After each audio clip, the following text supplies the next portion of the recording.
13واں پارہ جو ہے وہ سنا اور سنایا گیا ہے۔ اللہ تعالیٰ اپنی بارگاہ میں قبول منظور فرمائے اور کوتاہیوں سے درگزر فرمائے۔ اور الحمدللہ ہم نے نماز میں 25واں پارہ بھی شروع کر دیا ہے، انشاءاللہ نماز میں وہ بھی مکمل ہو جائے۔ 12ویں پارے میں اور 13ویں پارے میں ایک کافی حصہ سورۃ یوسف کا ہے۔ سورۃ یوسف، اس میں حضرت یوسف علیہ السلام کا زندگی کا قصہ جو کئی ایک اسباب اور تعلیمات پر مشتمل ہے،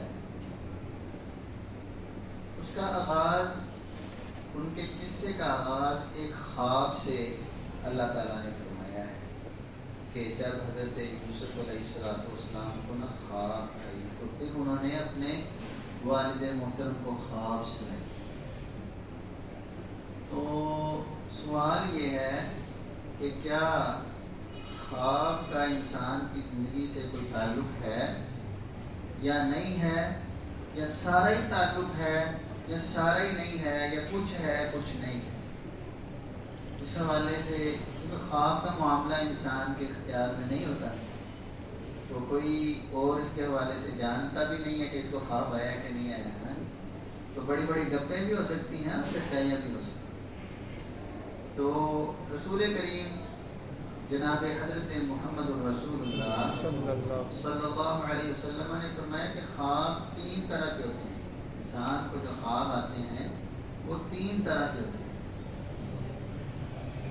ایک وہ خواب ہوتا ہے جو اللہ تعالیٰ کی طرف سے انسان کو دکھایا جاتا ہے، کسی اچھائی کے حوالے سے خوشخبری، پیشگی جو ہے، آگاہی، بعض دفعہ کسی نقصان سے بچنے کی آگاہی، بعض دفعہ اور بہت سے معاملات اللہ تعالیٰ کی طرف سے خواب انسان کو آتا ہے، جسے ہمیں عام طور پر سچا خواب کہتے ہیں۔ اور ایک خواب وہ ہے جو نبی کریم صلی اللہ علیہ وسلم نے فرمایا کہ شیطان کی طرف سے ہوتا ہے۔ شیطان انسان کو بری بری چیزیں، برے برے معاملات، ہولناک، خوفناک اور دین سے متنفر کرنے والے، اللہ تعالیٰ سے باغی کرنے والے اور بہت سے انسان کے دل میں خوف پیدا کرنے والے خواب بھی دکھاتا ہے، برے خواب بھی دکھاتا ہے۔ انسان کے دل میں خوف پیدا ہو جاتا ہے، ڈر پیدا ہو جاتا ہے، اور وہ اپنی اولاد کے حوالے سے یا اپنی ذات کے حوالے سے ہر وقت خدشے اور خوف میں، اور بہت ساری چیزیں، بچوں کو ڈراتے رہتے ہیں اس طرح ایک۔ تو اور ایک خواب وہ ہوتا ہے جو انسان کی نفس کی بات ہوتی ہے، اس کے ذہن میں جو گھوم رہا ہوتا ہے، یا زندگی میں یا روزمرہ کے معاملات میں، یا اس کی ذات اس کے ساتھ جو بات کرتی ہے یا جو انسان کے ذہن میں گھومتا ہے، ایک وہ خواب ہوتی ہے۔ آپ میں یہ 3 طرح کے خواب ہوتے ہیں۔ تو نہ تو ساری زندگی کا انحصار خوابوں پر ہی ہوتا ہے، اور نہ خوابوں کو ایسے ہی آپ فضول بھی کہہ سکتے ہیں۔ تو اس لیے نبی کریم صلی اللہ علیہ وسلم نے فرمایا کہ جب تم میں سے کوئی خواب دیکھے تو وہ صرف اس بندے کو بتائے جو اس سے محبت کرتا ہے۔ جاہل بندے یا جو اس سے کوئی اسپیشل محبت نہیں کرتا، اس کو اپنا خواب نہیں بتانا چاہیے، کیونکہ بعض دفعہ لوگ تعبیر کر دیتے ہیں تو تعبیر کا بھی بہت زیادہ اثر ہوتا ہے۔ غلط تعبیر ہو تو غلط اثرات ہوتے ہیں، درست تعبیر ہو تو درست اثرات ہوتے ہیں۔ تو اسی طرح آپ صلی اللہ علیہ وسلم نے فرمایا جب تم میں سے کوئی ایسی چیز خواب میں دیکھے جس کو وہ ناپسند کرتا ہے، تو پھر کیا کرے؟ آپ فرمایا فَلْيَسْتَعِذْ بِاللَّهِ مِنَ الشَّيْطَانِ الرَّجِيمِ، کہ وہ اللہ تعالیٰ سے شیطان کے شر اور اس خواب کے شر سے پناہ مانگے، اور وہ اپنی بائیں طرف 3 دفعہ تھوکے، اور اپنی جو اس کی سائڈ ہے سونے کی اس کو تبدیل کر لے، اور کسی سے اس کے حوالے سے بات نہ کرے کہ مجھے فلانی خواب آئی، مجھے فلانا غلط معاملہ ایسے ہوا۔ ہاں، اگر اس کو تشویش ہے، معاملہ ہے، تو پھر وہ اہل علم کے پاس جائے جو خیر خواہ اہل علم ہیں، لوٹنے والے نہیں، تو ان سے ذکر کرے تو وہ اچھے طریقے سے رہنمائی کریں۔ تو اسی طرح یہ خواب کے حوالے سے چند ایک باتیں میں آپ کے سامنے رکھ رہا ہوں کہ شریعت ہماری رہنمائی کرتی ہے. تو اچھا خواب جو ہے وہ اللہ تعالیٰ کی طرف سے ہوتا ہے. اسی طرح حضرت یوسف علیہ السلام نے خواب دیکھا تو ان کے نا بھائیوں سے ان کے والد نے منع کر دیا کہ آپ نے اپنا خواب نہیں بتانا بھائی. یعنی رسول اللہ صلی اللہ علیہ وسلم کی بھی تعلیم وہی ہے جو پہلے انبیاء کی تعلیم تھی کہ ابا جی کو بتایا ہے ٹھیک ہے، بھائیوں کو نہیں بتانا. کیوں؟ ان کے دل میں حسد پیدا ہوگا. تو ادھر یہ ہے فَيَكِيدُوا لَكَ كَيْدًا، وہ تمہارے لیے کوئی نہ کوئی چال چلیں گے کیونکہ تمہارا خواب جو ہے اس میں تو نبوت کی بشارت ہے. تو اس لیے جو نبی کریم صلی اللہ علیہ وسلم نے فرمایا کہ جس سے محبت کرتا ہے اس کے علاوہ کسی کو نہ بتائے.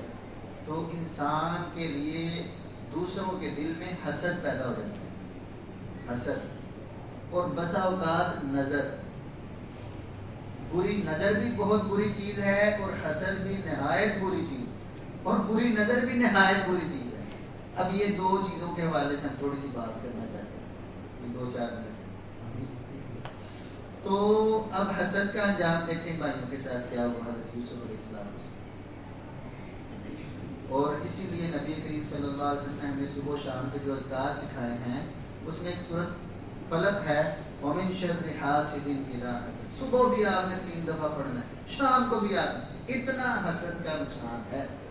اب میں جو یہ اخلاص فلق اور ناس صبح و شام 3 دفعہ پڑھتا ہے اسے ہر شر سے کافی ہو جاتی ہے. تو ایک اسپیشل اپنے بچاؤ میں حسد کا جو ہے وہ، تو اس لیے یہ بھائیوں کے درمیان بھی حسد پیدا ہو جاتا ہے.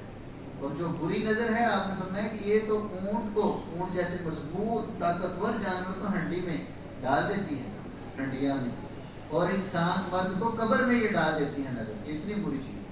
اس لیے آپ صلی اللہ علیہ وسلم کا ایک فرمان ہے، استعینوا لقضاء حوائجکم بالکتمان. آپ نے جو کام کرنے ہوتے ہیں یا جو معاملات کرنے ہوتے ہیں، ایک روایت میں استعینوا لانجاح حوائجکم، اپنے معاملات کو مکمل کرنے کے لیے، کامیاب کرنے کے لیے نا آپ کو چھپا کے رکھو. کیوں؟ فرمایا فَإِنَّ كُلَّ ذِي نِعْمَةٍ مَحْسُودٌ. جس بندے کو بھی اللہ تعالیٰ نعمتیں عطا فرماتے ہیں نا اس کا کوئی نہ کوئی حاصل ضرور ہوتا ہے. فَإِنَّ كُلَّ ذِي نِعْمَةٍ. تو جو دکھلاوا ہے ہمارے ہاں نا، شوق بڑا ہے، کھانے کو چاہے ملے نہ ملے لوگوں کو دکھانے کے لیے چیزیں بڑھتے رہ رہے ہیں. ہاں جی، وہ اچھا پہننے کو ملے نہ ملے دکھانے کے لیے اچھا لباس، اس کی الگ مذمت ہے جو دکھلاوے کا لباس پہنتا ہے. تو یہ دکھلاوا آپ کو بسا اوقات زندگی میں اور پریشانیوں کا باعث بنا سکتا ہے. تو جو میانہ روی ہے نا، آپ نے فرمایا خیر الامور اوسطها، بہترین معاملہ جو ہے یہ میانہ روی کا ہے. تو اس لیے بری نگاہوں سے بھی بچنے کی کوشش کرنی ہے، حاسدین کے شر سے بھی اللہ تعالیٰ کی پناہ میں آنا ہے، اور خوابوں کے معاملات کو نہ بالکل فضول سمجھنا ہے اور نہ ہی زندگی کا حرف آخر سمجھنا ہے. اس حوالے سے آپ کا اہل علم سے جو علم کو جانتے ہیں ایک اچھا تعلق رہنا چاہیے. تو اللہ تعالیٰ ہمیں شریروں کے شر سے، حاسدوں کے حسد سے اور بری نگاہ سے اپنی خاص پناہ نصیب فرمائے. وآخر دعوانا ان الحمد للہ رب العالمین.